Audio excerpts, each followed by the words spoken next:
भज गोविंदं बाली मुकुंदं परिमानंदं हरे हरे परमानंदम हरे हरे जय सच्चिदानंदम हरे हरे परमानंदं हरे हरे जय सच्चिदानंदं हरे हरे सच्चिदानंदम हरे हरे जय विद्यानंदम हरे हरे सच्चिदानंदं हरे हरे जय विद्यानंदं हरे हरे विद्यानंदम हरे हरे जय निज आनंदम हरे हरे विद्यानंदं हरे हरे जय निज आनंदं हरे हरे भज गोविंदम बाल मुकुंदम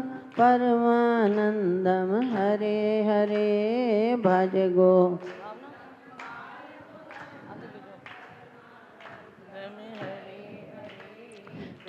भज गोविंदम बाल मुकुंदम परिमानंदं हरे हरे धर्म की अधर्म का उद्धार हो, प्राणियों में सत्य भावना हो, विश्व का विश्व का कल्याण हो। प्रेम से बोलना श्री राम, फिर भी बोलना श्री राम, चित्त की वृत्ति को एकाग्र करके बड़े प्यार से बोलना श्री राम, जन्म जन्मांतरों की मैल को दूर करने के लिए बड़े भाव से बोलना श्री राम।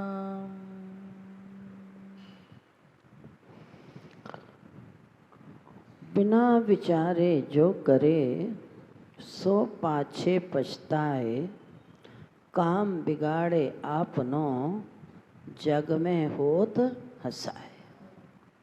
अर्थात कहने का अभिप्राय पहले तोले और बाद में बोले। विवेकी मनुष्य कोई भी कार्य करने से पूर्व बार बार उस पर विचार करता है, लेकिन मूर्ख व्यक्ति कार्य करने के बाद सिर दुन कर पछताता है। जैसे कि का वर्षा जब कृषि सुखाने, समय चुके पुनि क्या पछता। खेती सूख गई, वर्षा का क्या लाभ। इसी प्रकार से भूल करने के बाद पछताने का कोई लाभ नहीं।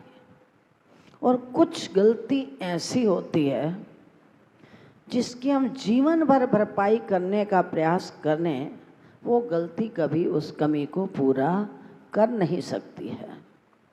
और विवेक वही है कि बार बार अनमोल जीवन को प्राप्त करके छोटे से मूल्य अर्थात बहुमूल्य जीवन का तो लाभ नहीं उठाते और व्यर्थ के विषय विकारों में अपनी इस मनुष्य देह को हम नष्ट गंवा देते हैं। परिणाम स्वरूप हम दुखी रहते हैं और जल्दी की आदत से इंसान सदा व्याकुल रहता है, विक्षिप्त रहता है, क्योंकि वो सोचे समझे बिना, कहते हैं ना मेरी तो आदत है जल्दी की, क्या करें मेरा स्वभाव है। अरे भाई तुमने तो एक शब्द कहकर अपना पल्ला झाड़ दिया कि मेरी तो आदत है, लेकिन इसका जो परिणाम होगा उसे कौन भोगेगा? स्वयं भी भोगते हैं। सबसे ज़्यादा परिणाम तो स्वयं को भोगना पड़ता है और उसके साथ साथ जो उसके संसर्ग में आएगा, अर्थात जिनका जितना जितना संबंध होगा उसी के अनुसार उसे दुख भी उतना ही भोगना पड़ेगा। इसी प्रकार से एक व्यापारी अपने मित्रों के साथ विदेश में 1000 स्वर्ण मुद्राएं व्यापार करने के लेकर गया कि मैं बाहर जाऊंगा, व्यापार करूंगा और मैं धनी बन जाऊंगा। बिना विचारे काम करने से व्यापारी ने मार्ग में खर्च करने के लिए थोड़े बहुत पैसे अपने साथ रखे और तरीका भी यही होता है। बाकी छिपाकर एक जगह पर बैग में छिपा दिए कपड़ों के बीच में। अब अपने आप को समझ रहा है कि मैं बहुत बुद्धिमान हूँ, थोड़े बहुत दिखाने के लिए मैंने धन बाहर रखा, बाकी तो मैंने बैग में छिपा दिया है। चलते चलते मार्ग में एक हलवाई की दुकान आई। दुकान को देखते ही सबसे पहले कौन देखता है? आँख ही तो देखती है। आँख ने देखा, मन विचलित हुआ और सोचने लगा गरम गरम जलेबी बन रही है, क्यों ना मैं थोड़ी सी जलेबी खरीद लूं, स्वयं भी खाऊंगा और अपने मित्रों को भी खिलाऊंगा। तो जब हलवाई को कुछ पैसे दिए, उनमें से मात्र, यहाँ तो लिखा है कि 10 कौड़ी, बहुत पुरानी बात है, 10 कौड़ी उससे वापस लेना जो था वो भूल गया। 10 कौड़ी वापस लेना भूल गया। थोड़ी दूर आगे पहुंचा, हिसाब किया, था पक्का बिजनेसमैन। अरे बहुत बड़ा गजब हो गया, बहुत बड़ा काम बिगड़ गया, बना हुआ काम बिगड़ गया। मेरा तो मन कहता है कि यहाँ से वापस, लाइन नीचे बैठो, मेरा तो मन कहता है यहाँ से वापस जाकर दोबारा मैं उससे अपने 10 कौड़ियाँ वापस ले आऊँ, मन कहता है। मित्रों से कहा, मित्र मैं उससे 10 कौड़ियाँ वापस लेने जा रहा हूँ, ये मंद बुद्धि का प्रमाण। तो मित्रों ने कहा, इतनी दूर तुम आगे निकल चुके हो मात्र 10 कौड़ियों के लिए, और क्या गारंटी है कि वो हलवाई तुम्हें वापस देगा या नहीं देगा? तुम्हारे पास कोई गारंटी भी नहीं है। इसलिए हम तो यही कहते हैं कि तुम वापस ना जाओ, जो होना था सो हो गया, अब क्या होता है। ऊपर से उस व्यापारी ने क्या उत्तर दिया, मूर्खों कहीं के, पैसा ऐसे नहीं कमाया जाता, मैं दिन रात खून पसीने की कमाई है, तुम पैसा लगाते तो समझ आती, परिश्रम तो मैंने किया, फिर मैं खामखा हलवाई को छोड़ दूं? मित्रों ने सोचा अधिक वाद करने से यहाँ मौन रहना जो है वो बेहतर है। और फिर वणिक कहता है, मैं मूर्ख भी नहीं हूँ, मूर्ख तो तुम, मैं तो बहुत बुद्धिमान हूँ, क्यों मैं किसी को कारण पैसे फालतू दूँ, जाऊँगा लौट कर वापस आ जाऊँगा, मेरी सैर भी हो जाएगी। ये मन की आदत है। जिस काम को बुद्धि स्वीकार कर लेती है कि ये काम ठीक है, तो उसमें गुण देखना शुरू कर देता है। मेरे को पैसे भी मिल जाएंगे और मेरी सैर की सैर भी हो जाएगी। तो जो मित्र थे वो विवेकी थे, विचारवान थे। उनमें से एक मित्र ने कहा, भाई साहब कोई बात नहीं, छोड़ो, अधिक कहते हो तो आधे पैसे मैं तुम्हारी सहायता कर दूंगा, 5 कौड़ियाँ मैं दे दूंगा और 5 का नुकसान से। उसने कहा, 5 कौड़ियों का नुकसान तो फिर भी रहा, मैं जाऊंगा। मित्र ने कहा, जब कोई इंसान कहना न माने ना, तो 1 बार 2 बार 4 बार समझाओगे, आखिर में क्या तू जान और तेरा कहते हो या नहीं कहते? आखिर इंसान किसी को कब तक समझाता रहेगा? एक दिन जब इंसान हार जाता है तो क्या कहते, तेरे कर्म तेरे साथ। लड़की की विदाई पर जब जौ पीछे फेंके जाते, एक बार हमने किसी को देखा था, हमें बहुत दुख हुआ था।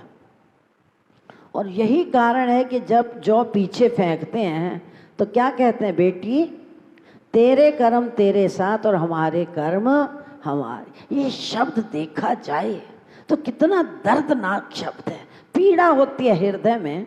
हमने तो अपना कर्तव्य निभा दिया, लेकिन लड़की के कर्म आगे क्या होंगे ये कोई नहीं जानता।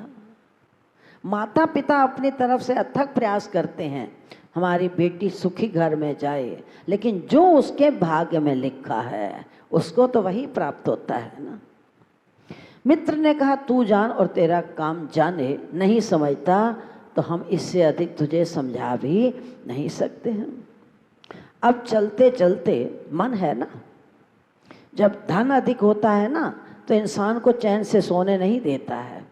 रास्ते में सोचने लगा, मैं अकेला आदमी और इतनी स्वर्ण मुद्राएं, रास्ते में मुझे कोई जंगल में लूट ले और रात्रि का समय मैं क्या करूँगा? चलो मैं एक काम करता हूँ। एक वृक्ष के नीचे बैठ गया, चारों तरफ से इर्द गिर्द भली भांति देखने लगा कि मुझे कोई देख तो नहीं रहा है। भली भांति निरीक्षण करने के बाद उसने भूमि को खोदा, मुद्राएं दबा दी, मिट्टी को बराबर करके वहाँ से चल पड़ा और बड़ा प्रसन्न हो गया कि मैंने गोल चक्र का निशान भी बना दिया, किसी को पता भी नहीं लगा। लौट कर आऊँगा तो मैं यहाँ से अपनी स्वर्ण मुद्राएं जो हैं वो प्राप्त कर लूँगा। बहुत दूर तक तो उसे कोई नज़र नहीं आया, लेकिन जिस वृक्ष के नीचे उसने स्वर्ण मुद्राएं दबाई थी, सीधे उसी के पीछे एक व्यक्ति ने इसे खोदते देख लिया और 2 कदम वो व्यक्ति और पीछे चला गया ताकि इसको मुझ पर शक ना हो। संयोग की बात, जब वो बहुत आगे निकल गया वणिक, वो तो मस्त है, बड़ा प्रसन्न है कि मैंने अपनी सुरक्षा आप कर ली, लेकिन जब तक परमात्मा की दृष्टि, कृपा दृष्टि नहीं होती तो हमारा परिश्रम हमारा साथ भी नहीं देता है। क्योंकि तेरी नज़र सवल्ली तो मैनू सबर तसल्ली। उसकी कृपा का समन्वय होना जो है बहुत ही आवश्यक है। केवल तुम्हारा परिश्रम सफल कर देगा नहीं हो सकता। तुम्हारा धर्म है मात्र परिश्रम करना, कर्म करना और फल देना जो है परमात्मा के अपने हाथ में। हम कर्म करेंगे, अगर उसकी कृपा होगी। अब कुछ इंसान दर दर भटकते हैं, झक्के खाते हैं, लेकिन फिर भी संतान प्राप्त नहीं होती। कुछ बच्चे बहुत पढ़ते हैं, दिन रात परिश्रम करते हैं, लेकिन फिर भी उन बच्चों का रिजल्ट कुछ नहीं आता। तो कारण क्या है कि परमात्मा की कृपा का समन्वय उन्हें अभी तक प्राप्त नहीं हुआ। थोड़ी दूर वो आगे निकल गया, चलते चलते आखिर हलवाई की दुकान पर पहुंच गया और उधर वो व्यक्ति देखने के बाद उचित अवसर देखकर जगह को खोदा, मुद्राएं निकाल ली और जल्दी से जल्दी उस स्थान को छोड़कर भाग गया। जब वो वणिक हलवाई की दुकान पर पहुंचा तो कहने लगा, भाई साहब आपको याद होगा कल मैंने मिठाई खरीदते समय 10 कौड़ी तुम्हें अधिक दे दी थी। अब मैं 25 मील की दूरी तय करने के बाद मुझे ध्यान आ गया, मैं अपनी 10 कौड़ी जो हैं तुमसे वापस लेने के लिए आया। तो जो वणिक था बहुत समझदार था, उसने इस वणिक की बात को सुनकर व्यंग्यात्मक शब्दों में हंसते हुए कहा, भाई तुमने तो बहुत बड़ी हिम्मत की, बहुत बड़ा साहस किया, 25 किलोमीटर दूरी पहुंच गए, चल कर आए, लौट कर जाओगे। चलो ये तुम्हारा मैटर है, इस बात से मेरा कोई मतलब नहीं। अपनी 10 कौड़ी लो और यहाँ से वापस चले जाओ। अब मन ही मन प्रफुल्लित हो रहा है, मेरी 10 कौड़ी मुझे प्राप्त हो गई है। इंसान कुछ सोचता है, भगवान कुछ का कुछ करके दिखा। और यही स्थिति हम सबकी है। हम भी शेख चिल्ली की भांति मन गढ़ंत कहानियाँ बनाते चले जा रहे हैं। ऐसा कर लेंगे तो ऐसा हो जाएगा, ऐसा नहीं करेंगे तो ये हो जाएगा। लेकिन संत कहते हैं कि तुम्हें उस परमात्मा की रज़ा में राज़ी रहना पड़ेगा, चाहे हंस कर रहो और चाहे तुम रो कर रहो। जब लौटकर उसी स्थान पर पहुंचा, मिट्टी को देखा तो उथल पुथल, गहराई में खोदा, समझ गया कि मेरी जीवन भर का परिश्रम एक 10 कौड़ी के पीछे सत्यानाश हो गया। सिर पीटते पीटते पहुंच गया अपने मित्रों के पास और मन ही मन सोचता है कि मनीराम अगर आज तू उस मित्र की बात को ही मान लेता तो तेरी मुद्राएं जो हैं कम से कम वो तो बच जाती। जाती थी 5 कौड़ी का ही तो नुकसान था। तूने ये भी नहीं विचार किया वो मूर्खपन कर क्या रहा है। कह मूर्ख दोस्तों को रहा है, मित्रों को, और वास्तव में मूर्ख कौन है? वो स्वयं ही तो मूर्ख था जो अपने मित्र की बात, अपने गुरु की बात पर विश्वास नहीं करता। उसकी यही गति होती है, यही स्थिति होती है। ना गुरु की बात को मानता है, ना वो अपने मित्रों के विचार को धारण। अपने आप को तो कहता है मैं बहुत बुद्धिमान हूँ, विवेक है नहीं, बुद्धि है नहीं, और अपने आप को बुद्धिमान कर जो मन कहता है वही कार्य करता है, तो उसकी भी यही दुर्दशा होती है। संत कहते हैं कि उसने तो मात्र अपने स्वर्ण की मुद्राओं को ही खो दिया, लेकिन हम तो अरे 1000 मुद्राएं तो क्या, लाख स्वर्ण मुद्राएं रख दो तराजू के पलड़े में और किसी डॉक्टर से कहो कि भाई साहब, डॉक्टर साहब, हमारे पिता को 1 हफ्ते का जीवन दान दे दो, क्या ले लोगे? वेंटिलेटर पर फेंकने के बाद धौंकनी चलना, श्वासों को चलते हुए दिखाई देना, वो एक अलग पहलू है।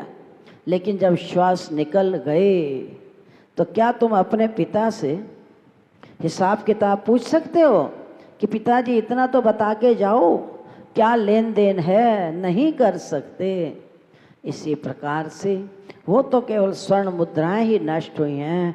हम अपने बहुमूल्य श्वासों को विषय विकारों की अग्नि में जलाकर खाक कर रहे हैं, नष्ट करते जा रहे हैं। कभी ये भी विचार नहीं किया ये मनुष्य जन्म तुम्हें बार बार मिलने वाला भी नहीं है। घर पहुंचा, पत्नी को सारा वृत्तांत सुना दिया और मस्तक पर हाथ मार कर कहता है अब किया जाए तो क्या किया जाए। पत्नी ने कहा पतिदेव, कम से कम इतना तो विचार कर ही लेते कि 10 कौड़ियों का क्या मूल्य। रह गई थी, उस समय मिल जाती तो बहुत अच्छा था, नहीं मिली तो 10 कौड़ियों की कीमत क्या होती है। अब वही बात कि अब पछताए होत क्या जब चिड़ियाँ चुग गई खेत। अपने श्वासों की कीमत को भी नहीं समझा कि मैं 50 किलोमीटर चलकर आऊँगा जाऊँगा। क्या ये जन्म तुम्हें बार बार मिलेगा? नहीं मिलने वाला है। जब श्वास समाप्त हो जाएंगे तो कहीं भी रखो, फ्रिज में रखो डेड बॉडी को, दवाइयों में रख दो, क्या वो शरीर चलता है? नहीं चलता।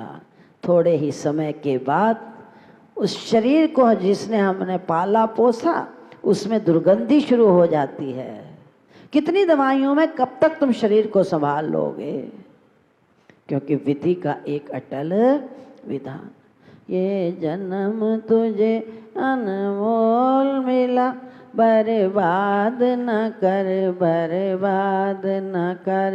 ये जन्म तुझे अनमोल मिला, बर्बाद न कर, बर्बाद न कर। ये जन्म तुझे अनमोल मिला, बर्बाद न कर, बर्बाद न कर। ये जन्म तुझे अनमोल मिला, बर्बाद न कर, बर्बाद न कर। ये दुख जो तुझको मिलता है, पापों का कर्जा चुकता है। ये दुख जो तुझको मिलता है, पापों का कर्जा चुकता है। ये दुख जो तुझको मिलता है, पापों का कर्जा चुकता है। ये दुख जो तुझको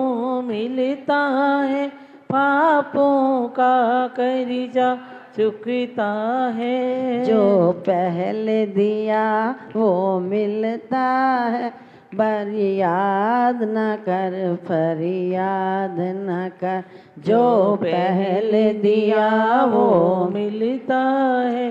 फरियाद न कर, फरियाद न करे। ये जन्म तो जन्म बार बार मिलने वाला नहीं है, इसलिए अगर दुख भी मिलते हैं तो इसमें हमारे पूर्व के जघन्य पाप नष्ट होते हैं। और जितने हम दुख सहन करेंगे, मौन होकर अगर बोलते हैं, बड़बड़ाते हैं, वाद विवाद करते हैं, तो उससे हमारे कर्म नहीं कटेंगे। ये चौथी पातशाही गुरुदेव भगवान ने कहा, अगर किसी ने तुम्हारे साथ गलत किया और तुम मौन होकर सहन कर गए तो तुम्हारे पाप नष्ट होंगे। अगर बहस करोगे, बोलोगे, तो इसका अर्थ है कि तुम नए पाप कर्मों का बोझा ढो रहे हो। पिछला रास्ता साफ न की तो अगे बिछाई हनी कंडे, समावे तैनो फिर न मिले। इसे समय के अनुसार पहले विचार करो और बाद में उस पर चलने का प्रयास करो। सर्वे भवन्तु सुखिनः, सर्वे सन्तु निरामया, सर्वे भद्राणि पश्यन्तु, मा कश्चित् दुःखभाग् भवेत्। हरि ओम शांति।